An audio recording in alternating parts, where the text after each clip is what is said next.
منزل ہے آخرت کی، حساب و کتاب کی، اللہ کی حضور واپسی کی، گیلیکسیز کو پلٹنے کی۔ یہ قبر نہیں ہے، چھوٹا سا ایک رستہ ہے جو اپر گیلیکسیز کو نکل جائے گا۔ جب آپ وہاں قبر میں کھڑے ہوگے نا تو پوچھا جائے گا ایک ہی سوال یا اس سے ایک زائد، ایک سوال قانونی، ایک رعایتی، من ربوں کا، فرشتے ہوئیں گے نا پوچھیں من ربوں کا، فرشتے کوئی نہیں ہے، گارڈز ہیں اپر گیلیکسیز کے، پوچھیں گے من ربوں کا، کدھر سے آئے ہو، کدھر جانا ہے، کس کا نام، کون تھے، زندگی سے نکلے کیسے ہو، کون تھا تمہارا رب؟ آپ نے کہا اشہد ان لا الہ الا اللہ۔ پیچھے خود حضرت ہوں گے، فرمایا میرے بندے نے سچ کہا، اس کو آنے دو، اس کے لیے وہ جہان کھول دو جو اس کے لیے جائز۔ کسی نے کہا شیوا نو، وشنو نہیں، برہما نہیں، اندرا، متھرا، ورونا، کالی، سرسوتی۔ انہوں نے کہا میرے بندے نے جھوٹ کہا، اس کو دوسری گیلیکسی کا رستہ کھول دو۔ یہ چھوٹا سا ڈبہ جو ہے قبر کا، اس میں زمان و مکان کے بڑے رستے طے ہوتے ہیں۔ یہ ڈرنے کی جگہ نہیں ہے، حواس باختہ لوگوں کے لیے ایک خوبصورت حدیث ہے۔ میرے دل میں بھی خیال آتا تھا، میں نے کہا یا اللہ اتنی گھبراہٹ میں اٹھیں گے، پورے جسم و جان سے اٹھیں گے، پورے حواس سے اٹھیں گے، یہ تو ہو ہی نہیں سکتا۔ اتنے اندھیروں میں تو یونس بھی پکار اٹھا تھا، ابھی زندہ تھا، ابھی مچھلی کے پیٹ میں تھا، مگر جب اتنے اندھیروں سے واسطہ پڑا وَظَنُّونِ إِذْ ذَهَبَ مُغَاضِبًا فَظَنَّ أَن لَّن نَّقْدِرَ فَنَادَىٰ فِي الظُّلُمَاتِ أَن لَّا إِلَٰهَ إِلَّا أَنتَ سُبْحَانَكَ إِنِّي كُنتُ مِنَ الظَّالِمِينَ۔ اتنے اندھیروں میں تو پیغمبر بھی چیخ اٹھتے ہیں کہ اے پروردگار کس بلا اور مصیبت میں ہم پڑ گئے ہیں، یا اللہ ان اندھیروں کو کھول۔ تو عام آدمی کے بارے میں کیا خیال ہے کہ عام آدمی قبر میں اٹھ کے کتنا گھبرائے گا، اماں بھی نہیں یاد آئے گی، اتنا گھبرائے گا، خوف سے یہ عالم ہوگا کہ حواس باختہ ہوں گے۔ پھر حضور گرامی مرتبت نے فرمایا جب لوگ قبر میں اٹھائے جائیں گے پورے حواس خمسہ کے ساتھ تو اللہ ان پہ سکینت طاری کر دے گا، ان پہ سکون طاری کر دے گا تاکہ جواب دینے میں غلطی نہ کریں، گھبراہٹ سے جواب نہ دیں، پورے اطمینان سے جواب دیں۔ تبھی ایک بزرگ تھے نا اللہ کے، اچھے سے بندے تھے، کوئی اللہ اللہ کرتے رہے ہوں گے دن، تو جب وہ سکون میں آئے تو ان سے پوچھا نا فرشتے نے کہ بھائی میاں من ربوں کا، انہوں نے کہا جا جا کام کر، من ربوں کا مجھ سے پوچھ، اور میری تو ساری زندگی اسی کی یاد میں گزری ہے۔ تو اللہ نے کہا میرا بندہ ٹھیک کہتے، چلو پیچھے ہٹو، اس کو رستہ دو۔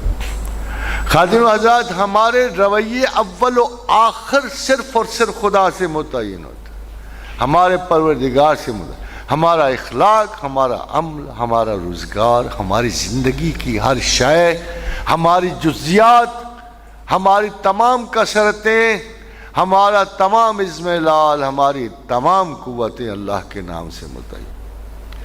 خواتین و حضرات ہماری زندگی کے سارے کے سارے رویے خدا سے مرتب ہوتے ہیں، بٹ فار ہم آپ بکھرے بکھرے رہتے ہو، نہ دلوں کا اطمینان۔ مجھے ایک بات بتاؤ جی، ہمارا کیا رویہ ہونا چاہیے؟ ہم دل میں بڑے پریشان ہوتے ہیں، ہم دل کا اطمینان ڈھونڈ رہے ہیں، پیسے بھی آ گئے اطمینان نہ آیا، بیوی بچے مل گئے اطمینان نہ آیا، بلڈنگیں چڑھا لی اطمینان نہ آیا۔ آخر کیوں نہیں آیا؟ جب سے پیدا ہوئے پریشان ہوئے، مر کے بھی چین نہ پایا تو کہاں جائیں گے؟ مرنے کے بعد بھی خوف اور ہراس کا عالم ہے، زندگی بھی خوف و ہراس میں گزر رہی ہے۔ اس کی کیا وجہ ہو سکتی ہے؟ اس کی وجہ یہ ہے کہ ہم اللہ پہ اعتبار نہیں کرتے۔ آپ کتنے بڑے مسلمان ہو، جب آپ کو اپنی خامی ہی نظر نہیں آ رہی تو آپ کیسے اطمینان پا سکتے ہو؟ خدا کہتا ہے مال دے دوں گا، کافر کو بھی دوں گا، سونے چاندی کے اس کے در و دیوار کر دوں گا، بیوی بچے جتنے مرضی مانگ لو، میں نے اس زنیم کو بھی دے دیا، ولید بن عتبہ کو بھی دے دی، تم کو بھی دے دوں گا، جتنا مرضی لے لو۔ مکان محلات جو چاہے لو، مگر ایک چیز نہیں دوں گا، الا بذکر اللہ تطمئن القلوب، دل کا اطمینان نہیں دوں گا۔ یہ سن لو، ہر چیز دے دوں گا، ہر آسائش دے دوں گا، ہر چیز دے دوں گا، مگر دل کا اطمینان نہیں دوں گا۔ الا بذکر اللہ تطمئن القلوب، میں اطمینان قلب تمہیں نہیں دوں گا۔ اس کے لیے ایک ہی چیز لازم کہ تم میری یاد میں رہو، میری یاد کے بغیر کوئی اطمینان نہیں۔ اور دیکھو خدا کہتا ہے، دیکھو تم عذاب و ثواب سے ڈرتے ہو، زندگی کی بلاؤں سے ڈرتے ہو، کشیدگیوں سے ڈرتے ہو، مالی افلاس سے ڈرتے ہو، گھریلو تلخیوں سے ڈرتے ہو، بچوں کے معاملات سے ڈرتے ہو، اور تمہارے ڈر ہی نہیں ختم ہوتے۔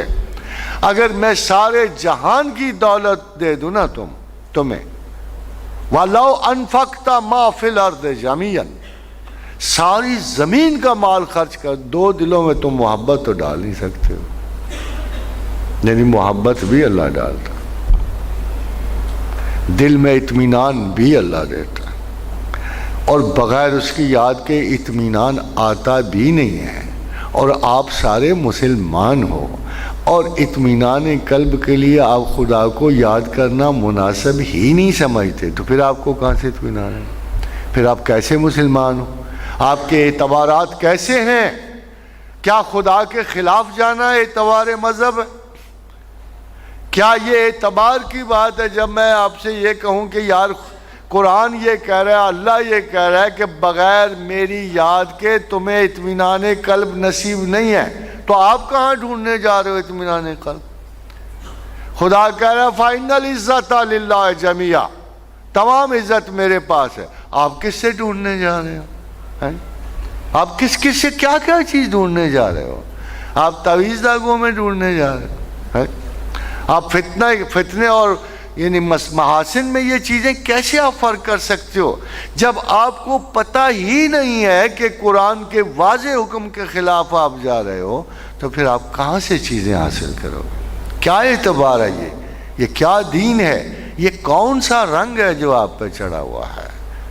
وہ تو کہہ رہا ہے صبغۃ اللہ ومن احسن من اللہ صبغۃ وَنَحْنُ لَهُ عَابِدُونَ، عبادت کرنے والوں پر تو اللہ کا رنگ چڑھ جاتا ہے، ہم پہ کون سا رنگ چڑھا ہوا ہے؟ شک و شبہ کا، فتنہ پردازی کا، میل کچال کا، سود کا، جال سازی کا، فراڈ کا۔